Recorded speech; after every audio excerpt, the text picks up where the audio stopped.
Napoleón lo intentó, y en su último encuentro con Josefina dijo: Josefina, he tenido tanta fortuna como cualquiera en este mundo, y sin embargo, en esta hora, eres tú la única persona de la tierra en quien puedo confiar. Y los historiadores dudan que pudiera confiar aún en ella. Alfred Adler, el famoso psicólogo vienés, escribió un libro titulado ¿Qué debe significar la vida para usted? En ese libro dice así: el individuo que no se interesa por sus semejantes es quien tiene las mayores dificultades en la vida y causa las mayores heridas a los demás. De esos individuos surgen todos los fracasos humanos. Es posible leer veintenas de eruditos tomos sobre psicología sin llegar a una declaración más significativa para usted o para mí. No me agradan las repeticiones, pero esta afirmación de Adler está tan rica de significado que voy a repetirla en bastardilla. El individuo que no se interesa por sus semejantes es quien tiene las mayores dificultades en la vida y causa las mayores heridas a los demás. De esos individuos surgen todos los fracasos humanos. Yo seguí cierta vez en la Universidad de Nueva York un curso sobre redacción de cuentos cortos, y durante ese curso el director de una importante revista habló ante nuestra clase. Dijo que era capaz de tomar cualquiera de las docenas de cuentos que cruzaban por su escritorio, todos los días, después de leer unos párrafos, decir si su autor gustaba o no de la gente. Si el autor gusta de la gente, añadió, la gente gustará de sus cuentos. Este director, acostumbrado a tratar con la vida, se detuvo 2 veces en el curso de su conferencia sobre la forma de escribir y pidió excusas por predicarnos un sermón.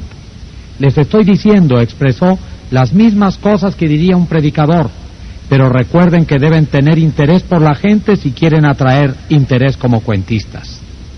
Si así ocurre con los cuentistas, puede tenerse la seguridad de que lo mismo es triplemente cierto en cuanto a las relaciones con la gente. Yo pasé una noche en el camarín de Howard Thurston, la última vez que se presentó en Broadway. Thurston, el decano de los magos, Thurston, el rey de la prestidigitación, durante 40 años viajó por el mundo entero una y otra vez, creando ilusiones, engañando con sus tretas al público y haciendo que la gente quedara boquiabierta de asombro. Más de 60 millones de personas pagaron entrada por verlo actuar, y así consiguió ganar casi $2 millones. En esa ocasión pedí al señor Thurston que me confiara el secreto de sus triunfos.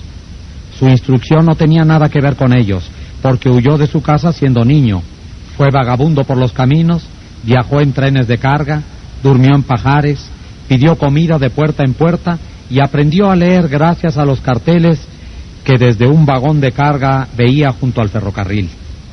¿Tenía extraordinarios conocimientos como prestidigitador? No. Me dijo que se han escrito centenares de libros sobre pruebas de magia y que muchísimas personas saben tanto como él. Pero Thurston tenía 2 cosas de que carecían los demás. Primero, la capacidad necesaria para que su personalidad llegara al otro lado de las candilejas. Conocía la naturaleza humana. Todo lo que hacía, cada gesto, cada entonación de la voz, cada elevación de una ceja había sido cuidadosamente ensayada con anterioridad, y sus actos respondían a una perfecta noción del tiempo. Pero, además, Thurston tenía verdadero interés por el público. Me refiero a que muchos prestidigitadores miraban al público y decían para sus adentros: bien, ya tenemos otro montón de tontos, qué bien los engañaré. Pero el método de Thurston era del todo diferente. Confesóme que cada vez que entraba al escenario se decía: estoy agradecido a toda esa gente que ha venido a verme. Son ellos quienes me permiten ganarme la vida en forma tan agradable. Por ellos haré esta noche todo lo mejor que pueda. Declaró que jamás se acercaba a las candilejas sin decirse primero, una vez tras otra: adoro a mi público, adoro a mi público. ¿Ridículo? ¿Absurdo? Tiene usted derecho a pensar lo que quiera. Yo no hago más que repetir, sin comentarios, una receta utilizada por uno de los magos más famosos de todos los tiempos. George Dyke, de North Warren, Pensilvania, se vio obligado a retirarse de su negocio de estación de servicio después de trabajar en él durante 30 años, cuando se construyó una nueva autopista por el sitio que ocupaba su establecimiento. Al poco tiempo, los días ociosos de un jubilado empezaron a aburrirlo, por lo que trató de ocupar el tiempo tocando en su viejo violín. Pronto empezó a viajar por toda su área, asistiendo a conciertos y visitando a consumados violinistas. En su estilo humilde y amistoso, se interesó por conocer el pasado y las ideas de todos los músicos que conocía. Aunque él mismo no era un gran violinista, hizo muchos amigos en el mundo de la música. Asistió a toda clase de eventos musicales, y los aficionados a la música country de todo el este de los Estados Unidos llegaron a conocerlo como el tío George, el rascador de violín del condado Kinsua.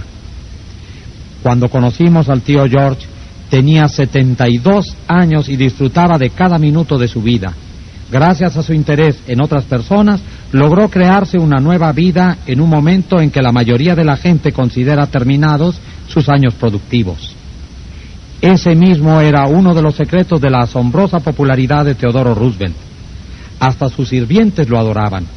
Su valet, James E. Amos, escribió acerca de él en un libro titulado Teodoro Roosevelt, héroe de su valet. En este libro narra Amos este ilustrativo incidente.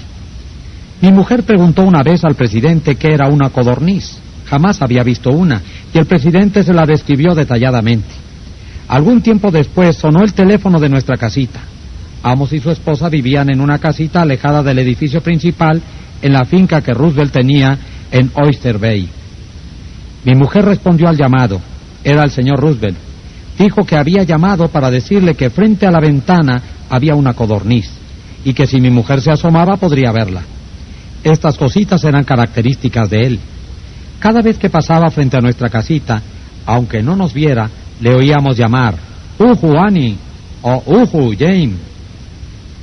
¿Cómo es posible que los empleados no gustaran de un hombre así? ¿Cómo podría dejar de gustar a nadie? Roosevelt fue a la Casa Blanca un día en que su sucesor, el presidente Taft, y su esposa no estaban. Su auténtica simpatía por la gente humilde quedó demostrada por el hecho de que saludó uno por uno a todos los sirvientes de la Casa Blanca hasta los peones de la cocina. Cuando vio a Alice, ayudante de cocina, escribe Archie Booth, le preguntó si todavía hacía pan de maíz. Alice le respondió que a veces lo hacían para el personal de servicio, pero que nadie lo comía entre los amos. Muestran muy mal gusto, repuso Roosevelt, y ya se lo diré al presidente cuando lo vea. Alice le llevó un trozo de pan de maíz, y Roosevelt fue hasta el despacho principal comiendo y saludando a jardineros y criados al pasar. Hablaba con cada uno como lo había hecho en el pasado. Ike Hoover, que había sido ujier en la Casa Blanca durante 40 años, me dijo con los ojos llenos de lágrimas: "Es el único día feliz que hemos tenido en casi 2 años, y ninguno de nosotros lo cambiaría por un billete de $100. El mismo interés por la gente, al parecer sin importancia, ayudó al representante de ventas, Edward M. Sikes, hijo de Chatham, New Jersey, a conservar una cuenta. Hace muchos años, nos dijo, visité a clientes de la empresa Johnson & Johnson en el área de Massachusetts. Una cuenta era la de una farmacia de Hingham. Cada vez que iba a este negocio, siempre hablaba con el empleado de refrescos y el del mostrador unos minutos, antes de hablar con el dueño para recibir la orden. Un día, el dueño me dijo que no tenía interés en comprar productos de Johnson & Johnson porque consideraba que esta firma estaba concentrando sus actividades en los supermercados, en detrimento de las farmacias chicas como la suya. Salí muy decaído y di vueltas por el pueblo varias horas. Al fin, decidí volver a la farmacia y tratar de explicarle nuestra posición al dueño. Cuando volví a entrar, como siempre, saludé a los empleados. Al verme el dueño, me sonrió y me dio la bienvenida. Me dio una orden de compra que superaba las suyas habituales. Lo miré sorprendido y le pregunté qué había sucedido para hacerle cambiar de opinión desde mi visita anterior apenas unas horas antes. Me señaló al muchacho que atendía el mostrador de refrescos y dijo que cuando yo había salido antes, este joven había venido a decirle que yo era uno de los pocos vendedores que venían a la farmacia que se molestaba en saludarlo, a él y a los otros empleados. Le dijo al dueño que si había un vendedor que se merecía hacer buenos negocios, era yo.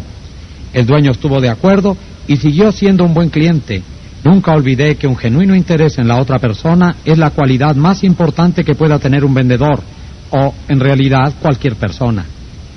Por experiencia personal he descubierto que se puede lograr la atención y la cooperación hasta de las personas más ocupadas de los Estados Unidos si uno se interesa debidamente en ellas. Un ejemplo. Hace años yo dirigía un curso de literatura en el Instituto de Artes y Ciencias de Brooklyn y quisimos que escritores tan importantes y ocupados como Kathleen Norris, Fannie Hurst, Ida Tarbell, Albert Payson Thursday y Rupert Hughes fueran al instituto y nos hicieran conocer sus experiencias. Les escribimos, pues, diciendo que admirábamos sus obras y que nos interesaba profundamente obtener sus consejos y conocer los secretos de sus triunfos. Cada una de estas cartas estaba firmada por unos 150 estudiantes. Decíamos comprender que los destinatarios estaban ocupados, demasiado ocupados para preparar una conferencia. Por ese motivo acompañábamos una lista de preguntas para que la respondieran con referencia acerca de ellos y de sus métodos de trabajo. A todos les gustó la carta. Aquellos escritores famosos dejaron sus tareas y fueron hasta Brooklyn a ayudarnos. Con el mismo método persuadí a Leslie M. Shaw, secretario del Tesoro en el gabinete de Theodore Roosevelt, a George W. Wickersham, procurador general en el gabinete de Taft, a William Jennings Bryan, a Franklin D. Roosevelt y a muchos hombres prominentes de que acudieran a hablar ante los estudiantes de uno de mis cursos de oratoria. Todos nosotros, seamos obreros en una fábrica, empleados en una oficina e incluso reyes, gustamos de la gente que nos admira. Recordemos al Kaiser Guillermo II, por ejemplo. Al terminar la Guerra Mundial era quizá el hombre más universal y brutalmente despreciado de la tierra. Hasta su misma nación se volvía contra él cuando huyó a Holanda para salvar la cabeza. Era tan intenso el odio contra él que millones de personas habrían querido despedazarlo o quemarlo en la hoguera. En medio de esa furia general, un niño escribió al Kaiser una carta sencilla y sincera que mostraba gran bondad y admiración. Este niño decía que, cualquiera fuese la idea de los demás, él siempre amaría a su emperador Guillermo. El Kaiser se sintió conmovido e invitó al niño a que fuera a visitarlo. Así lo hizo el pequeño acompañado de su madre, y con ella contrajo enlace el Kaiser. Aquel niño no necesitaba leer un libro como este, ya sabía instintivamente cómo hacerlo. Si queremos obtener amigos, dediquémonos a hacer cosas para los demás, cosas que requieran tiempo, energía, altruismo. Cuando el duque de Windsor era príncipe de Gales, tuvo que hacer una gira por la América del Sur, y antes de emprenderla pasó varios meses estudiando español para poder hablar en el idioma de los países que visitaba, y los habitantes de América del Sur lo tuvieron en gran estima por eso. Durante años me he preocupado por conocer los cumpleaños de mis amigos. ¿Cómo? Aunque no tengo el menor asomo de fe en la astrología, empiezo por preguntar a un amigo si cree que la fecha de nacimiento tiene algo que ver con el carácter y la disposición de cada uno. Luego le pido que me diga el día y el mes de su nacimiento. Si me dice 24 de noviembre, por ejemplo, no hago más que repetir para mis adentros, 24 de noviembre, 24 de noviembre.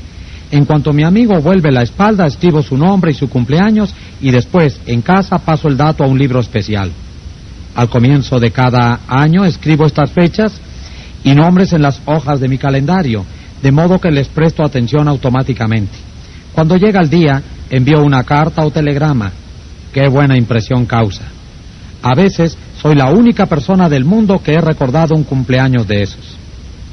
Si queremos hacer amigos, saludemos a los demás con animación y entusiasmo. Cuando llama a alguien por teléfono, empleemos la misma psicología. Digamos hola, con un tono que revele cuán complacidos estamos por escuchar a quien llama. Muchas compañías dan instrucciones a sus operadores telefónicos de saludar a todos los llamados en un tono de voz que irradie interés y entusiasmo. El que llama siente así que la compañía se interesa en él. Recordémoslo cuando respondamos mañana al teléfono. Mostrar un interés genuino en los demás no solo le reportará amigos, sino que también puede crear lealtad a la compañía por parte de los clientes. En un número de la publicación del National Bank of North American de New York, se publicó la siguiente carta de Madeline Rosedale, una depositante. Quiero que sepan cuánto aprecio a su personal. Todos son tan corteses, tan amables y serviciales. Es un placer que, después de hacer una larga cola, el cajero la salude a una con una sonrisa. El año pasado mi madre estuvo hospitalizada durante 5 meses. Cada vez que visité el banco, Mary Petrusello, una cajera, se interesó por la salud de mi madre y se alegró de su recuperación. ¿Puede haber alguna duda de que la señora Rosedale seguirá usando los servicios de este banco? Charles R. Walters, empleado de uno de los grandes bancos de Nueva York, fue encargado de preparar un informe confidencial sobre cierta empresa. Solo sabía de un hombre dueño de los hechos que necesitaba con tanta urgencia. El señor Walters fue a ver a este hombre, presidente de una gran empresa industrial. Cuando el señor Walters era acompañado al despacho del presidente, una secretaria asomó la cabeza por una puerta y dijo al presidente que no podía darle ese día ningún sello de correos. Colecciono estampillas para mi hijo, que tiene 12 años, explicó el presidente al señor Walters. El señor Walters expuso su misión y comenzó a hacer preguntas. El presidente se mostró vago, general, nebuloso. No quería hablar y aparentemente nada podía persuadirle de que hablara. La entrevista fue muy breve e inútil. Francamente, no sabía qué hacer, dijo la señora de Walters al relatar este episodio ante nuestra clase. Pero entonces recordé a la secretaria, las estampillas y el hijo. Y también recordé que el departamento extranjero de nuestro banco coleccionaba estampillas llegadas con las cartas que se reciben de todos los países del mundo. A la tarde siguiente visité a este hombre y le hice decir que llevaba algunas estampillas para su hijo. ¿Me recibió con entusiasmo? Pues, señor, no me habría estrechado la mano con más fruición si hubiese sido candidato a legislador. Era todo sonrisas y buena voluntad. A mi George le encantará esta, decía mientras examinaba las estampillas. Y mire esta es un tesoro. Pasamos media hora hablando de estampillas y mirando retratos de su hijo. Y después dedicó más de 1 hora de su valioso tiempo a darme todos los informes que yo quería, y sin que tuviese yo que pedírselo siquiera. Me confió todo lo que sabía, y después llamó a sus empleados y los interrogó en mi presencia. Telefoneó a algunos de sus socios. Me abrumó con hechos, cifras, informes y correspondencia. Como dirían los periodistas, tenía yo una primicia. Veamos otro ejemplo. C.M. Knappel Jr., de Filadelfia, había tratado durante años de vender combustible a una gran cadena de tiendas, pero la compañía seguía comprando el combustible a un comerciante lejano y lo hacía pasar en tránsito frente a la oficina del señor Knappel. Este pronunció una noche ante una de mis clases un discurso en el que volcó toda su ira contra las cadenas de tiendas, a las que calificó de maldición del país. Y todavía se preguntaba por qué no podía vender su carbón. Le sugerí que intentara otra táctica. En resumen, lo que sucedió fue esto. Organizamos entre los miembros del curso un debate sobre: está decidido que la propagación de las cadenas de tiendas hace al país más mal que bien. Por indicación mía, Knappel asumió el bando negativo, convino en defender a las cadenas de tiendas y fue a ver derechamente a un director de la misma organización que él despreciara. No he venido, le dijo, a tratar de venderle combustible. He venido a pedirle un favor. Le informó luego sobre el debate y agregó: he venido a pedirle ayuda porque no conozco otra persona que sea tan capaz de hacerme conocer los hechos que quiero. Deseo ganar este debate y le agradeceré sobremanera que me ayude. Oigamos el resto del episodio en las propias palabras del señor Knappel. Había pedido a este hombre exactamente 1 minuto de tiempo. Con esa condición consistió en verme. Después de exponer yo mi situación, me invitó a sentarme y me habló durante 1 hora y 47 minutos. Llamó a otro director que había escrito un libro sobre el tema. Escribió a la Asociación Nacional de Cadenas de Tiendas y me consiguió un ejemplar de un folleto. Este hombre entiende que las cadenas de tiendas prestan un verdadero servicio a la humanidad. Está orgulloso de lo que hace en centenares de comunidades. Le brillaban los ojos al hablar, y he de confesar que me abrió los ojos sobre cosas que yo jamás había soñado. Cambió toda mi actitud mental. Cuando me marchaba, fue conmigo hasta la puerta, me puso un brazo alrededor de los hombros, me deseó felicidad en el debate y me pidió que fuera a verlo otra vez para hacerle saber cómo me había ido. Las últimas palabras que me dirigió fueron: haga el favor de verme dentro de unos días, me gustaría hacerle un pedido de combustible. Para mí, aquello era casi un milagro. Ofrecía comprarme el combustible sin haberlo mencionado yo siquiera.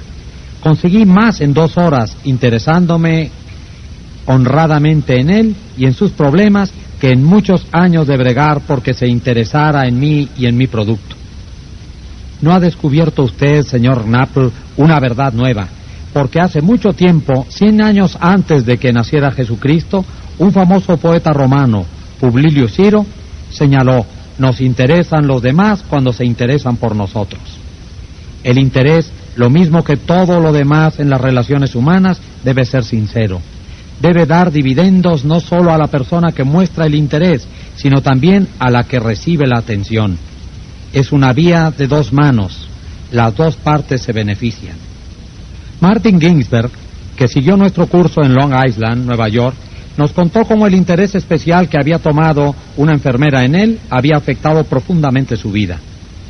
Era el día de Acción de Gracias y yo tenía 10 años. Estaba en una sala de beneficencia de un hospital y al día siguiente se me haría una importante operación de ortopedia. Sabía que lo único que me esperaban eran meses de confinamiento, convalecencia y dolor. Mi padre había muerto. Mi madre y yo vivíamos solos en un pequeño departamento y dependíamos de la asistencia social. Mi madre no podía visitarme ese día porque no era día de visitas en el hospital. A medida que transcurría el día, me abrumaba cada vez más el sentimiento de soledad, desesperación y miedo. Sabía que mi madre estaba sola en casa preocupándose por mí, sin compañía alguna, sin nadie con quien cenar y sin el dinero siquiera para permitirse una cena de Día de Acción de Gracias. Me subían las lágrimas y terminé metiendo la cabeza bajo la almohada y tapándome todo con las frazadas. Lloré en silencio, pero con tanta amargura que me dolía el cuerpo entero. Una joven estudiante de enfermería oyó mis sollozos y vino hacia mi cama. Me hizo asomar la cabeza y comenzó a secarme las lágrimas. Me contó lo sola que estaba, pues debía trabajar todo el día y no podía pasarlo con su familia. Me preguntó si quería cenar con ella. Trajo 2 bandejas de comida: pavo, puré de papas, salsa de fresas y helado de crema de postre. Me habló y trató de calmar mis temores. Aun cuando su hora de salida eran las 4 de la tarde, se quedó conmigo hasta casi las 11 de la noche. Jugó a varios juegos conmigo y no se marchó hasta que me quedé dormido. Desde entonces han pasado muchos días de Acción de Gracias, pero nunca paso uno sin recordar aquel, y mis sentimientos de frustración, miedo, soledad y la calidez y ternura de la desconocida que me lo hizo soportable. Si usted quiere gustar a los otros, si quiere tener amigos de verdad, si quiere ayudar a los otros, al mismo tiempo que se ayuda a usted mismo, no olvide esto. Regla 1: interésese sinceramente por los demás.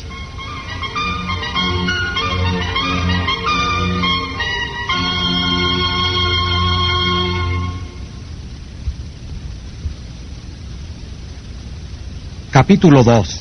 Una manera sencilla de causar una buena primera impresión. En una comida en Nueva York, uno de los invitados, una mujer que acababa de heredar dinero, ansiaba causar una impresión agradable en todos. Había despilfarrado una fortuna en pieles, diamantes y perlas, pero no había hecho nada con la cara. Irradiaba acidez y egoísmo.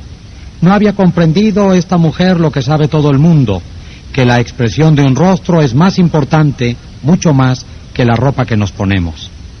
Charles Schwab me dijo que su sonrisa le ha valido $1 millón, y es probable que haya pecado por defecto más que por exceso en ese cálculo, porque la personalidad de Schwab, su encanto, su capacidad para gustar a los demás fueron casi la única causa de su extraordinario éxito, y uno de los factores más deliciosos de su personalidad es su cautivadora sonrisa.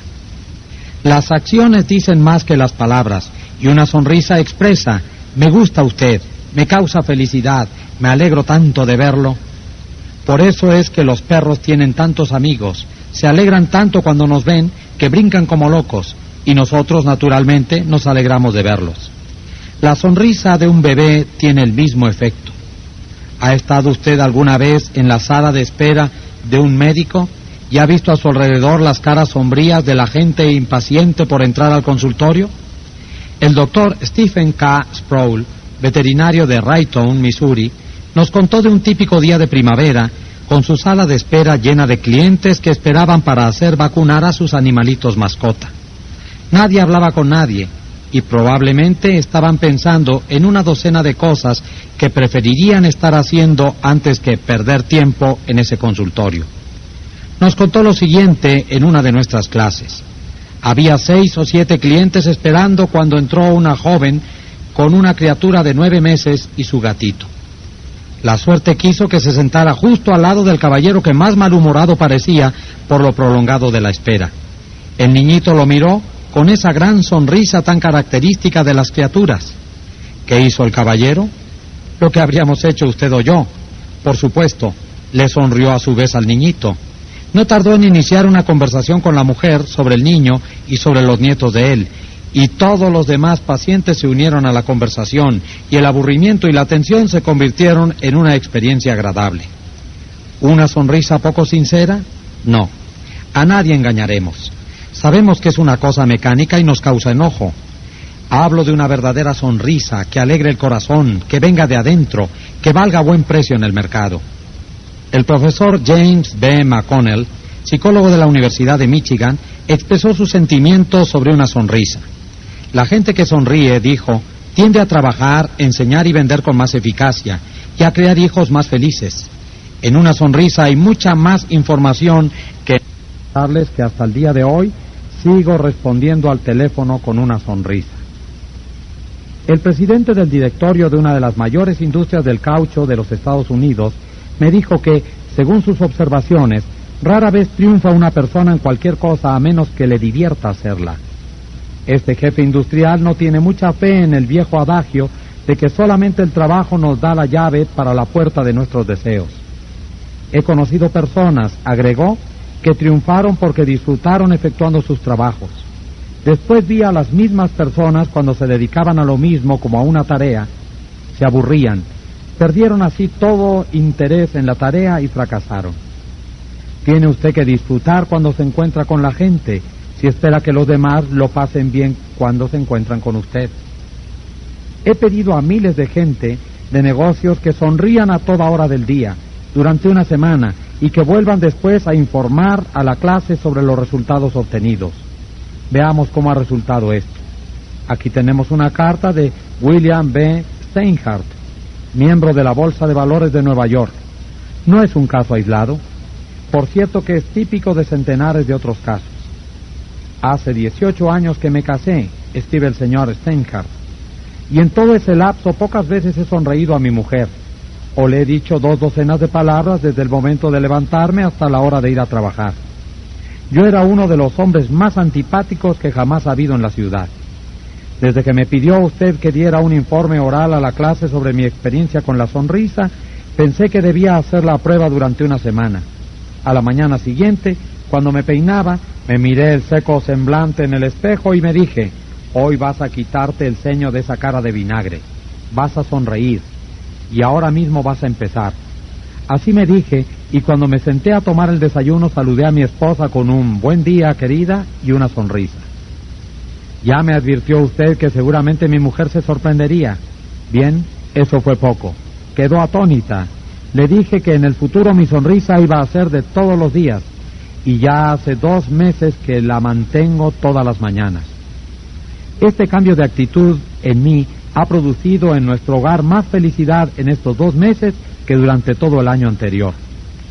Ahora, al ir a mi oficina, saludo al ascensorista de la casa de departamentos en que vivo con un buen día y una sonrisa.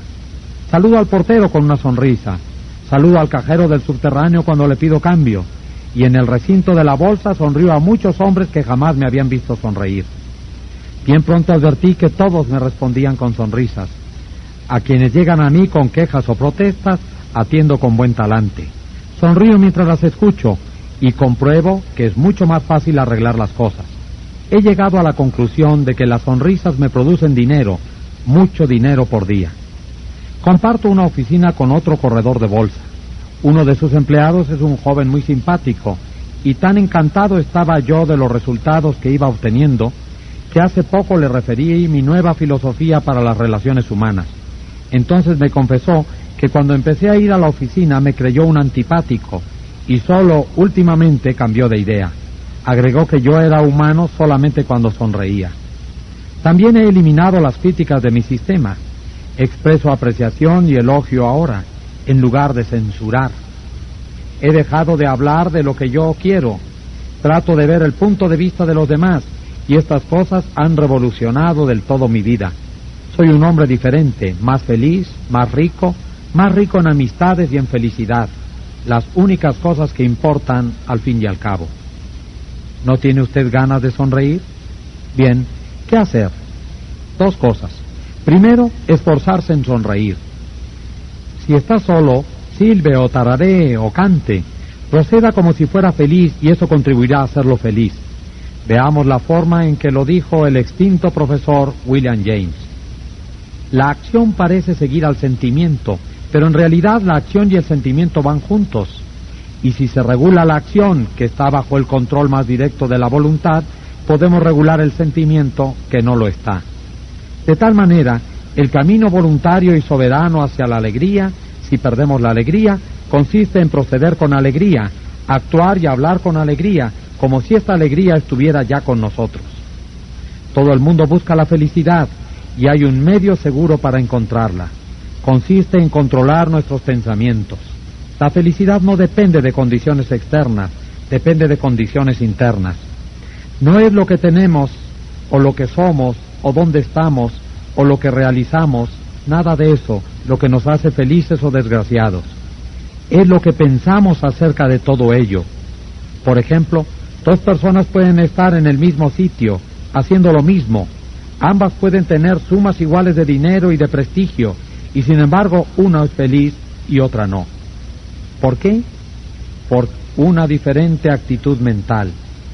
He visto tantos semblantes felices entre los campesinos que trabajan y sudan con sus herramientas primitivas bajo el calor agobiante de los trópicos, como los he visto en las oficinas con aire acondicionado en Nueva York, Chicago, Los Ángeles y otras ciudades. Nada es bueno o malo, dijo Shakespeare, sino el pensamiento es lo que hace que las cosas sean buenas o malas. Abraham Lincoln señaló una vez que casi todas las personas son tan felices como se deciden hacerlo. Tenía razón. Hace poco conocí un notable ejemplo de esa verdad. Subí a las escaleras de la estación de Long Island en Nueva York. Frente a mí, 30 o 40 niños inválidos, con bastones y muletas, salvaban trabajosamente los escalones. Uno de ellos tenía que ser llevado en brazos. Me asombró la alegría y las risas de todos ellos, y hablé al respecto con uno de los hombres a cargo de los niños. Ah, sí, me dijo, cuando un niño comprende que va a ser inválido toda la vida, queda asombrado al principio, pero después de transcurrido ese asombro, se resigna generalmente a su destino y llega a ser más feliz que los niños normales. Sentí deseos de quitarme el sombrero ante aquellos niños. Me enseñaron una lección que espero no olvidar. Trabajar solo en un cuarto cerrado no solo lo hace sentir a uno solitario, sino que no da oportunidad de hacer amistades entre los demás empleados de la compañía. La señora María González, de Guadalajara, México, tenía un trabajo así. Envidiaba la camaradería de las demás empleadas cada vez que oía sus charlas y risas. Durante sus primeras semanas en el trabajo, cuando las cruzaba en los pasillos, miraba tímidamente en otra dirección. Al cabo de unas semanas, se dijo a sí misma: María, no debes esperar que esas mujeres vengan a ti, tienes que ir tú hacia ellas.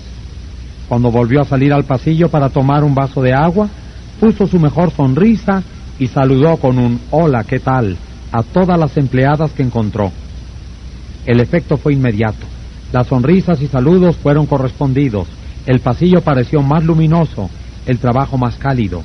Se hizo de conocidas y algunas de ellas llegaron a ser amigas. Estudie estos consejos de Elbert Hubbard, pero recuerde que ningún provecho le dará su estudio si no los aplica en la vida.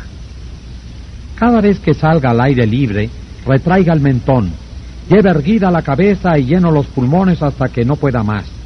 Beba el sol, Salude a sus amigos con una sonrisa y ponga el alma en cada apretón de manos. No tema ser mal comprendido y no pierda un minuto en pensar en sus enemigos. Trate de determinar firmemente la idea de lo que desearía hacer y entonces, sin cambiar de dirección, irá directamente a la meta. Tenga fija la atención en las cosas grandes y espléndidas que le gustaría hacer, pues a medida que pasen los días, verá que, inconscientemente, aprovecha todas las oportunidades requeridas para el cumplimiento de su deseo, tal como el zoófito del coral obtiene de la marea los elementos que necesita. Fórjese la idea de la persona capaz, empeñosa, útil que desea ser, y esa idea lo irá transformando hora tras hora en tal individuo. El pensamiento es supremo. Observe una actitud mental adecuada, la actitud del valor, la franqueza y el buen talante. Pensar bien es crear. Todas las cosas se producen a través del deseo y todas las plegarias sinceras tienen respuesta. Llegamos a identificarnos con aquello en que se fijan nuestros corazones. Lleve, pues, retraído el mentón y erguida la cabeza. Todos somos dioses en estado de crisálida. Los chinos eran hombres sabios, sabios en las cosas de este mundo, y tenían un proverbio que usted y yo deberíamos recortar y pegar en el tafilete del sombrero. Dice más o menos así: el hombre cuya cara no sonríe no debe abrir una tienda. Su sonrisa es una mensajera de bondad. Su sonrisa ilumina la vida de aquellos que la ven. A pesar de haber visto docenas de personas fruncir el entrecejo, de mal humor o apáticas, su sonrisa sigue siendo como el sol que rompe a través de las nubes. Especialmente cuando alguien se encuentra bajo la presión del patrón, los clientes o maestros, de sus padres o de sus hijos, una sonrisa puede ayudar a comprender que no todo es en vano, que aún hay alegría en el mundo. Unos años atrás, un gran almacén de la ciudad de Nueva York, reconociendo la presión de trabajo durante la temporada de Navidad por la que pasaban sus empleados, decidió exponer esta filosofía casera en su publicidad a los clientes: el valor de la sonrisa. No cuesta nada, pero crea mucho. Enriquece a quienes reciben, sin empobrecer a quienes dan. Ocurre en un abrir y cerrar de ojos, y su recuerdo dura a veces para siempre. Nadie es tan rico que pueda pasarse sin ella, y nadie tan pobre que no pueda enriquecer por sus beneficios. Crea la felicidad en el hogar, alienta la buena voluntad en los negocios y es la contraseña de los amigos. Es descanso para los fatigados, luz para los decepcionados, sol para los tristes y el mejor antídoto contra las preocupaciones. Pero no puede ser comprada, perdida, prestada o robada, porque es algo que no rinde beneficios a nadie a menos que sea brindada espontánea y gratuitamente. Y si en la extraordinaria afluencia de último momento en las compras de Navidad, alguno de nuestros vendedores está demasiado cansado para darle una sonrisa, ¿podemos pedirle que nos deje usted una sonrisa suya? Porque nadie necesita tanto una sonrisa como aquel a quien no le queda ninguna que dar. Regla 2. Sonría. Capítulo 3. Si no hace usted esto, va a pasarlo mal. Allá por 1898, en Rockland County, Nueva York, ocurrió un hecho trágico. Había muerto un niño y ese día los vecinos se preparaban para ir a los funerales. Jim Farley fue al establo para enganchar su caballo en el coche. El suelo estaba cubierto de nieve, el aire era frío, no se ejercitaba el caballo desde hacía días y cuando se lo llevaba al abrevadero se encabritó juguetonamente. Tiró un par de coces al aire y mató a Jim Farley. La aldehuela de Stony Point tuvo, pues, aquella semana 2 funerales en lugar de 1. Jim Farley dejó en el mundo a su viuda y 3 hijos y unos centenares de dólares de seguro. Su hijo mayor, Jim, tenía entonces 10 años y fue a trabajar en un horno de ladrillos a acarrear arena y volcarla en los moldes y dar vuelta a los ladrillos para secarlos al sol. Este niño Jim no tuvo jamás oportunidad de educarse, pero con su humor de irlandés poseía especial talento para gustar a la gente, de modo que entró en la política y al pasar los años logró una pasmosa capacidad para recordar nombres ajenos.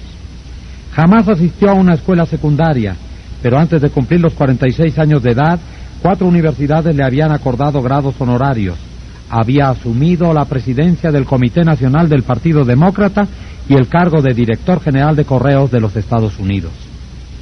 Yo entrevisté una vez a Jim Farley y le pedí el secreto de sus triunfos. Trabajar mucho, me dijo, y le contesté, no haga bromas. Entonces me preguntó cuál era, a mi juicio, la razón de sus triunfos. Entiendo, respondí, que recuerda usted el nombre de pila de 10,000 personas. No, se equivoca usted, repuso Farley. Recuerdo el nombre de pila de 50,000 personas. Es preciso tener presente esto. Tal habilidad ayudó al señor Farley a llevar a Franklin Delano Roosevelt a la Casa Blanca. Durante los años en que Jim Farley trabajaba como vendedor viajero y durante los años en que ocupó un cargo municipal en Stony Point, perfeccionó un sistema para recordar nombres. Al principio era muy sencillo. Cada vez que conocía a una persona averiguaba su nombre completo, su familia, sus ocupaciones y el matiz de sus opiniones políticas. Tenía todos estos hechos en la memoria y cuando volvía a encontrarse con el mismo hombre, aunque fuera al cabo de un año, podía darle una palmada en la espalda, preguntarle por su esposa e hijos y por las plantas de su jardín. No extraña, pues, que consiguiera muchos partidarios. Durante varios meses, antes de empezar la campaña presidencial del señor Roosevelt, Jim Farley escribió centenares de cartas por día a personas residentes en toda la extensión de los estados del oeste y del noroeste. Luego subió a un tren y durante 19 días recorrió 12,000 millas en 20 estados, viajando en tren, coche, automóvil y canoa. Solía llegar a una aldea, reunirse con un grupo de personas para el desayuno, el almuerzo, el té o la comida y conversar con ellas francamente, llanamente. Luego emprendía otra etapa de su viaje. Tan pronto como estuvo de regreso en el este, escribió a un hombre de cada población que había visitado para pedirle una lista de todas las personas con quien había hablado en cada ocasión.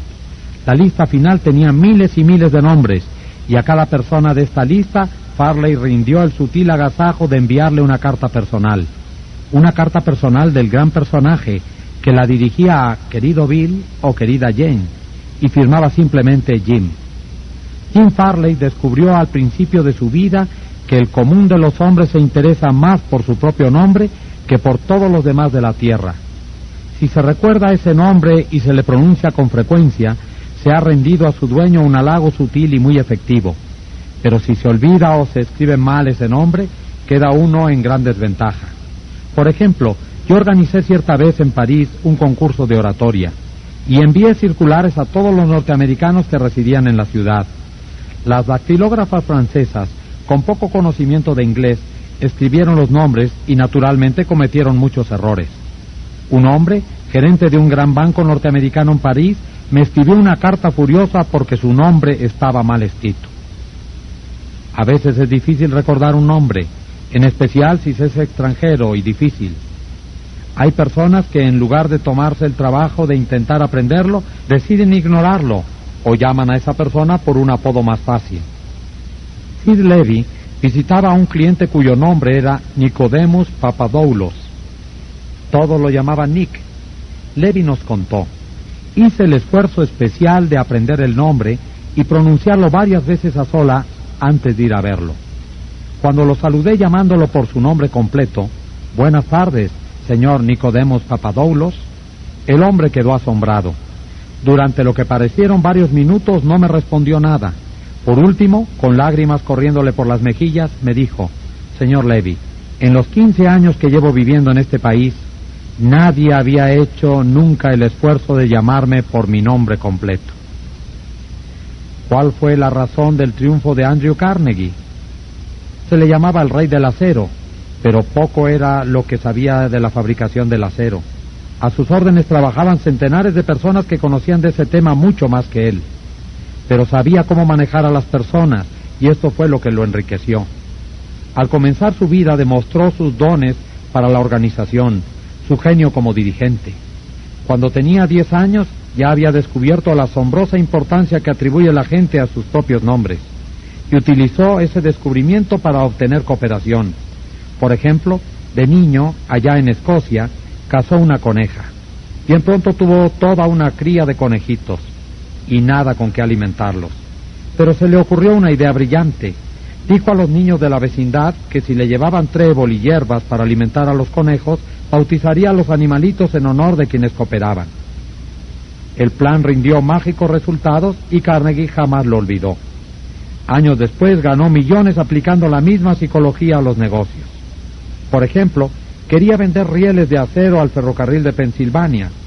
J. Edgar Thompson era entonces presidente de ese ferrocarril, y Andrew Carnegie construyó en Pittsburgh una enorme planta de altos hornos a la que puso el nombre de Edgar